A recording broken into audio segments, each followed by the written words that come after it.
We will start with some introductory features of a C language, that is the basics of a C. First of all, you all have to fit in a mind one statement about the C language, that is C is a middle level language. What is it?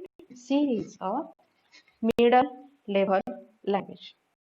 Why it is a middle level language? Because it shows the features of both the low level language and the middle level language. So basically, what is the low level language?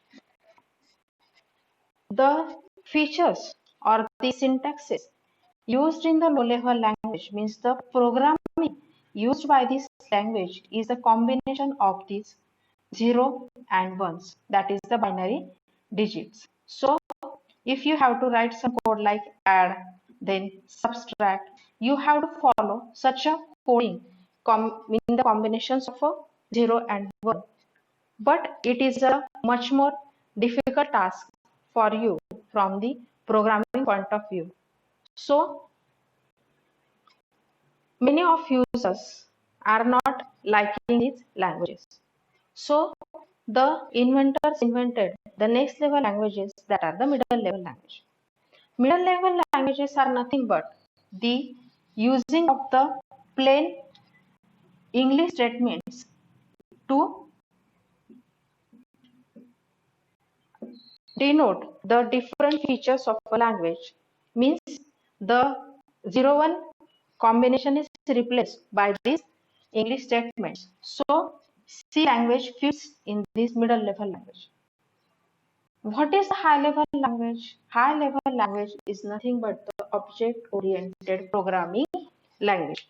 Means everything is handled in terms of a object real world entities. At this point, we will not get the idea about the object orientation because it is a separate vast term, but for our point understanding, we will only remember that the high level languages are the object oriented programming languages, and C displays or having the combination of these both languages, so it is a lower level language. But at some places, means on the internet or at the some other authors,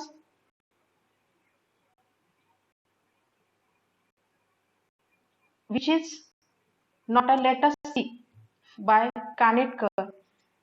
Outside of that book, most of the authors written C is a high level language. This answer is also true, means any one of these two answers, any questions having answers from these two, then you can choose any one of these. So we will see who have invented the C language. Dennis Ritchie, who is the inventor of a C language. He has invented C language in the year 1972 in the Bell TNC laboratory. When you will go to campus interview, then at that point, the questions like this will be asked. So you have to remember all these things. That C is a middle level language. It shows the combinations of low level and high level languages. Dennis Ritchie, who have invented the C language in 1972 in the Bell TNC laboratories. Many a times these laboratory names will be asked and they will confuse you like Bell, TT and C and much more combinations. So you have to keep in mind that it is a Bell T and C laboratory. Coming to the next points, we will start with the basic structure of a C programming language. What is the basic structure? First of all, you have to write preprocessor directives. Okay, first section is what? You have to write the preprocessor directives. Then next section is nothing but the global declaration. Okay, coming to the next, third part is nothing but the main section, and next part is that other function. Okay, this is the actual basic program structure. Carrying with this or keeping this structure same and applying our C language features, we will come with the structure like, you have to keep in mind these structures and also the structure I am writing. That is, first section is nothing but the hash include stdio.h. You have to follow all the things likewise I am writing, and you don't have any permission to make any changes in this. So every C program's first line would be always hash include stdio.h. It is a standard pattern. You will not change it at any cost. Okay. Then this is the second section, but we will start with the third section, that is the main section. We will write like integer main. Okay. What is this? This is the one and only one entry point of your C language. Means your program execution starts from this section. This is nothing but the return type. When you are returning the integer data, you will write integer here.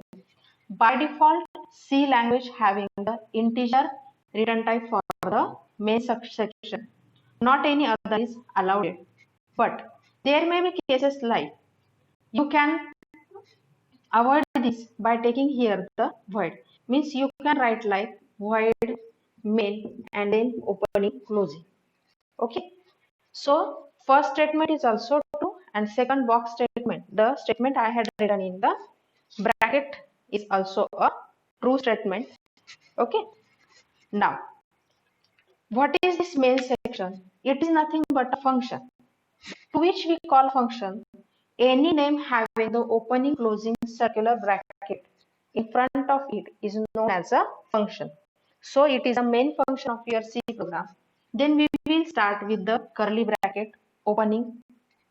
Now, whatever the program structure, the programmer section is this main section. Means in this section you can write your own program logic. The remaining structure is the same. Okay. Second section was a global declaration. Means here the global declaration was there. You have to only keep in mind these things because this will come next in the further chapters. So these are the global declaration sections. It may present or it may not present in many programs. So here is the actual section. You have to write the your actual program logic. Means like the statement is add two numbers, divide by numbers, and lots of such things are handled in this section. So your scope is only limited to these opening closing statements. Okay. As this is the integer return type, when you take integer, you have to write compulsorily return 0 here. But when you have written the void, then this will be avoided. Means you there is no need of returning any return statement. Coming to the next fourth section, that is the other functions. This is the main function you have to compulsorily write with any C program. But there can be many functions that can be required, or you are trying to develop your own logic in that section. In such cases, it is handled in the other functions which are allowed other than the main sections. So this is a small overview of what is the basic C program structure and which are the fixed part and which are the variable parts. And this is the main heart of your C language basics, because you have to write your further C programs or develop your logic in these terms only. I think you all have understood these things clearly. So in the next video, we will see the next basics of the C language, that is the different types of the C, that is the identifier, keywords, variables, and lots of things. Thank you so much.